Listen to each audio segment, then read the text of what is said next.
The world-famous West Coast wildflowers in the Western Cape are back in bloom. Large parts of the West Coast National Park are swathed in a myriad of colours as the white rain daisies and other flower species cover parts of the Seeberg, Mooimaak and Postberg sections of the park. The flower season reaches its peak during August and September, and with excellent rains in recent weeks, visitors are in for a colourful visual treat. West Coast National Park Section Ranger Brink says the park has a lot to offer nature lovers, local and international. SABC News reporter Vanessa Poonah has more for us. Visitors to the West Coast National Park are having a blooming good day today.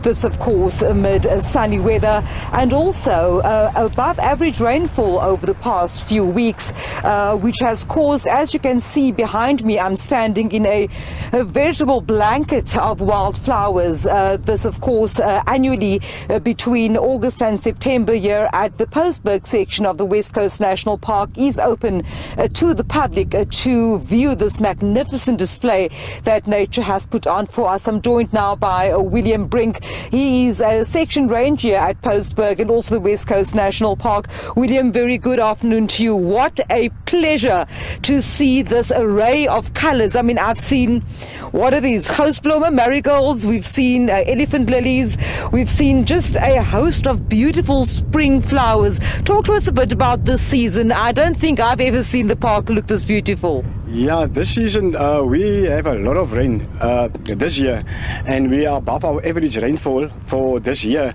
That's why we have the splendid, beautiful scene that you see here today.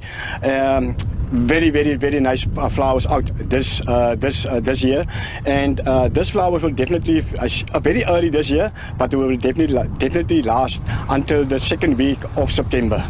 Now, William, we've also seen quite a bit of wildlife. I mean, just in the background, we saw some zebras just now, some eland. Talk to us a bit about what is on offer when visitors indeed come, not only to literally enjoy the splendor and beauty of these wildflowers, but the park at large. Yeah, we have lookout points where people can see sightseeing.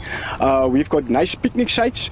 We've got a restaurant at Seeberg where people can come. When they come in, they can have maybe a lunch break there. They can take a lunch. We've got nice ablution facilities here. So yeah, there's a lot of variety, and even the as you mentioned now, the wild, we've got springboks, we've got zebras, we've got bondebok, we've got kudus. So there's a variety of wild as well in this park. So you said it was an earlier season this year. Tell us when the season is expected to end. For how long will the public have access to Postberg and the other regions in this park which are open to the public during this flowering season? Postberg is only open for 2 months of the year. That is starting the beginning of August, and it will close by the end of September. The reason for that, because this is a contractual park, so managed by sand parks. But the other part of the park is open for it's open for the whole year. William, and then just lastly, you were talking to us just now about the weather conditions, and of course people having to keep an eye on weather conditions. Explain to us why you say this is important, especially if they want to see what we are witnessing here today. Yeah, my suggestion to people is they can come in rather during the week, because during the week is not that busy, but over weekends is very busy. So, and check your weather.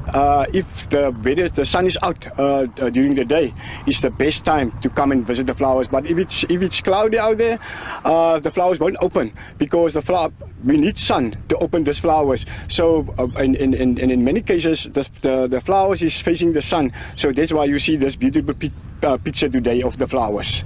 Brink, thank you so much for speaking to me. Of course, there's section ranger at the West Coast National Park here in the Postberg section.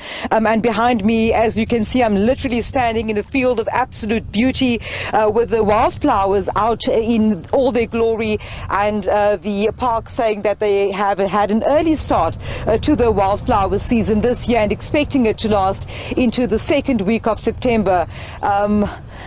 An amazing day for us as the SABC News crew, and tourists then also advised to check weather conditions, because in sunshine like we're experiencing today, this is when you'll see the most magnificent flowers show off at their best.